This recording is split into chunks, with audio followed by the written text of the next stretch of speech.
السلام علیکم، میرا نام بابر عباسی ہے۔ آج ہر جگہ پہ جسٹس قاضی فائز عیسیٰ کیس کے حوالے سے بحث جاری ہے۔ 46 سماعتیں اس مقدمے کی ہوئی جو ہم نے کور کی، جن میں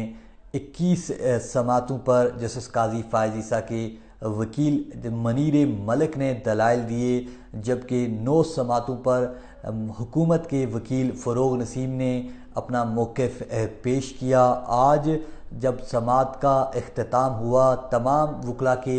جواب الجواب سننے کے بعد سپریم کورٹ آف پاکستان نے اس کیس کا فیصلہ محفوظ کیا، اور ہر طرف قیاس آرائیاں کی جا رہی تھی کہ آخر اس کیس کا فیصلہ کیا آئے گا۔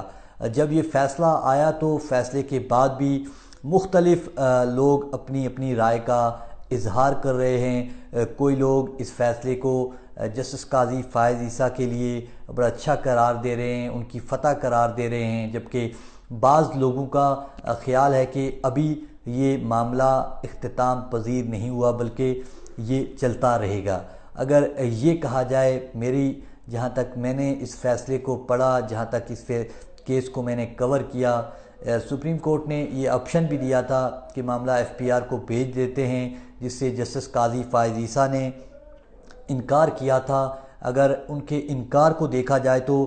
بظاہر جو فیصلہ جسٹس قاضی فائز عیسیٰ کے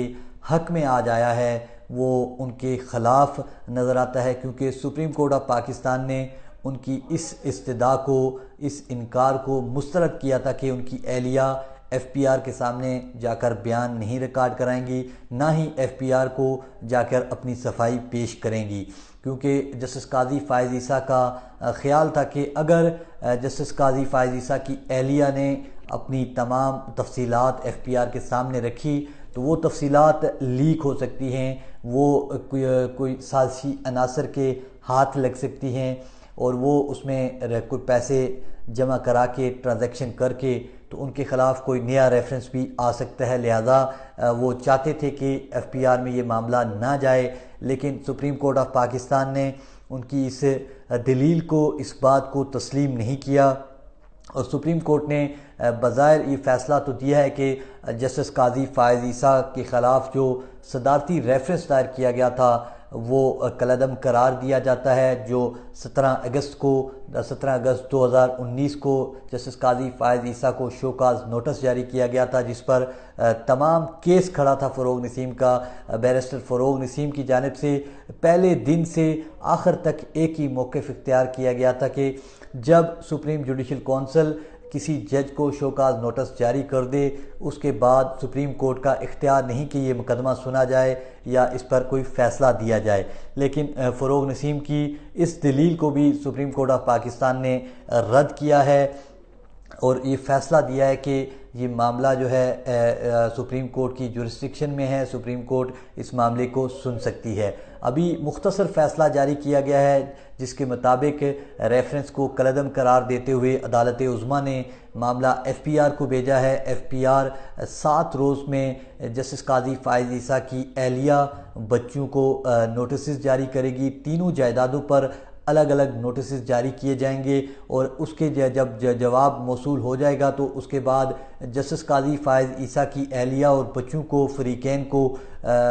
ذاتی حیثیت میں یا وکیل کے ذریعے پیش ہونے کا موقع بھی فراہم کیا جائے گا۔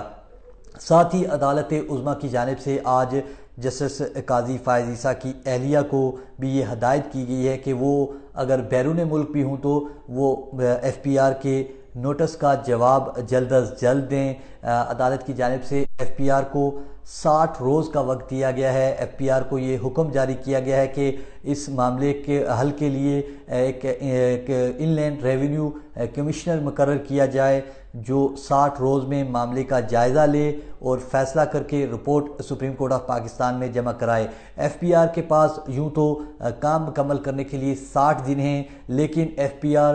75 ڈیز میں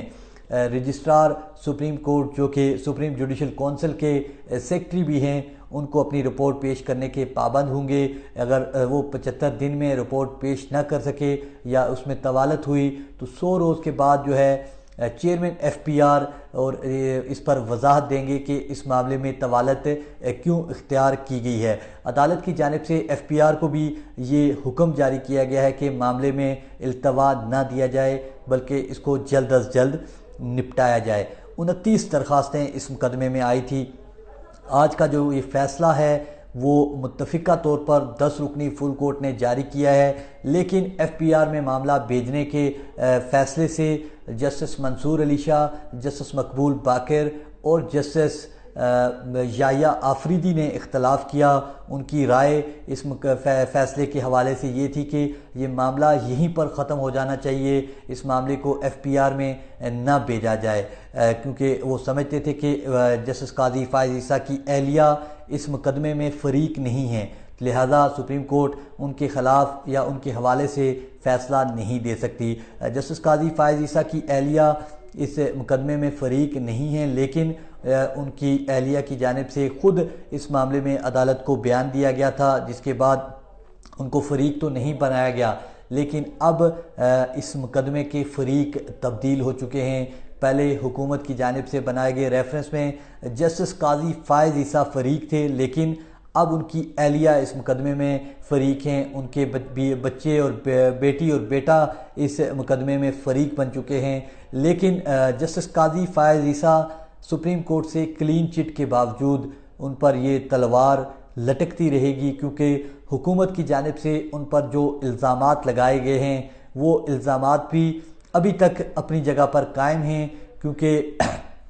سپریم کورٹ نے جسٹس قاضی فائز عیسیٰ کی اہلیہ کو یہ ہدایت کر دی ہے کہ وہ FPR میں جا کے خود کو کلیئر کریں۔ اگر جسٹس قاضی فائز عیسیٰ کی اہلیہ FPR میں خود کو کلیئر نہیں کر پاتی تو سپریم جوڈیشل کونسل معاملے پر از خود نوٹس بھی لے سکتی ہے، اور از خود نوٹس لے کے جسٹس قاضی فائز عیسیٰ کے خلاف بھی کارروائی ہو سکتی ہے۔ سپریم کورٹ نے اپنے مختصر حکم نامے میں یہ لکھا ہے۔ اس کا ڈیٹیل ججمنٹ ابھی آنا باقی ہے۔ سپریم کورٹ اس میں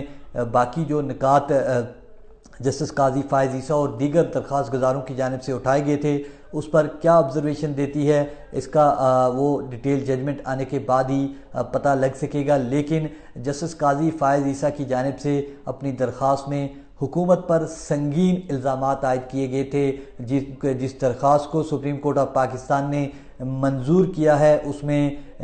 حکومت پر سنگین نوعیت کے الزامات ہیں، جن کی بنیاد پر سپریم کورٹ آف پاکستان کئی مواقعوں پر یہ کہہ چکی ہے کہ اس کے سنگین نتائج ہوں گے۔ ان الزامات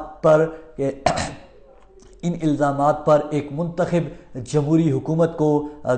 گھر بھیجا جا چکا ہے۔ یہ حکومت کو سپریم کورٹ کے ججز کی جانب سے بار بار یہ کہا جاتا رہا ہے کہ حکومت ان نتائج کو بھی دیکھے۔ اگر بدنیتی جو الزام بدنیتی کا لگایا گیا تھا جسٹس قاضی فائز عیسیٰ کی جانب سے، آج بھی میں دیکھ رہا تھا شہزاد اکبر کو، وہ کہہ رہے تھے کہ بدنیتی کا سپریم کورٹ نے نہیں کہا کہ یہ ریفرنس بدنیتی پر مبنی ہے۔ ان کی بات بالکل درست ہے کہ سپریم کورٹ نے اپنے مختصر حکم نامے میں بدنیتی کا ذکر نہیں کیا، لیکن جسٹس قاضی فائز عیسیٰ کی جو اپیل منظور کی گئی ہے اس میں یہ واضح طور پر کہا گیا ہے کہ سپریم جوڈیشل کونسل میں دائر کیا جانے والا ریفرنس بدنیتی پر مبنی ہے۔ انہوں نے یہ بھی الزام عائد کیا کہ جو مواد اکٹھا کیا گیا ہے یہ بھی غیر قانونی طریقے سے اکٹھا کیا گیا۔ اس کے علاوہ حکومت پر جاسوسی کا بھی سنگین الزام ہے۔ تو اب دیکھنا یہ ہے کہ ان 3 الزامات پر سپریم کورٹ اپنے تفصیلی فیصلے میں لکھتی ہے یا نہیں، لیکن ARU کے حوالے سے بھی ابھی واضح ہونا باقی ہے کہ ARU کا مستقبل کیا ہوگا۔ لیکن میرے خیال سے بطور سپریم کورٹ رپورٹر اس مقدمے کو کور کرنے کے حساب سے میں کرنے کے بعد میں یہ کہہ سکتا ہوں کہ اگر سپریم کورٹ نے ARU کے مستقبل کے حوالے سے کوئی فیصلہ کرنا ہوتا تو شاید آج کے مختصر حکم نامے میں اس سے متعلق بھی کوئی حکم آ جاتا، لیکن آبزرویشن حکومت یا عدالت کے بعض ججز اس معاملے پر دے سکتے ہیں، لیکن میرا نہیں خیال کہ تفصیلی فیصلے میں ARU سے متعلق کوئی حکم سپریم کورٹ جاری کرے گی۔